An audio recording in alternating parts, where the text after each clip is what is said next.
Anyway, as I've said, primarily I do this for myself because this is my way of coping with the stress of life. Yes, hearing my voice is one way. Yes, one way of convincing myself that I matter. Yes.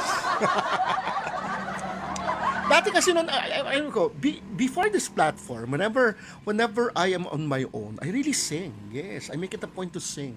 Natutuwa ako sa boses ko eh. Maniwala ka man o hindi. You may disagree with me, but I do like my voice. There was a time when I was a kid that I did not. I didn't because malay ko ba talaga na marunong pala akong kumanta. Kaya sabi ang ganon, you should be your number one fan. More than anyone else. Kasi ano yan eh, yung sarili mo hindi ka iiwan. Kaya kung sarili mo, tapos hindi ka mo pagusto, napaka-miserable ng buhay. Diba? Kaya yun. So I learned how to love my voice. I learned how to appreciate my voice because, so I became my number one fan. Dahil doon hindi ako mawawala ng audience. Bakit? Malay mo, ako na yung nagpe-perform, tapos natutuwa pa ako sa ginagawa ko, ako pa ang audience ko. Ay, pwede. Mabubuhay ka talaga.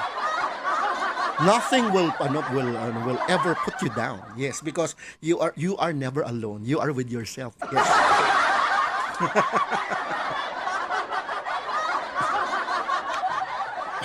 Kaya yun. Well, anyway, bonus na lang kapag may natutuwang iba na magbibigyan ng appreciation nila, magpapadala ng stars, o kaya ng anything dun sa PayPal, tsaka dun sa BPay account ko, di ba? Yun, bonus na lang yun. Yeah.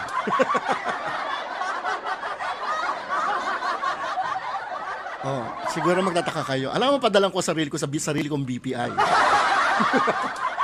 Yung paikutin ko lang yung funds, ganun.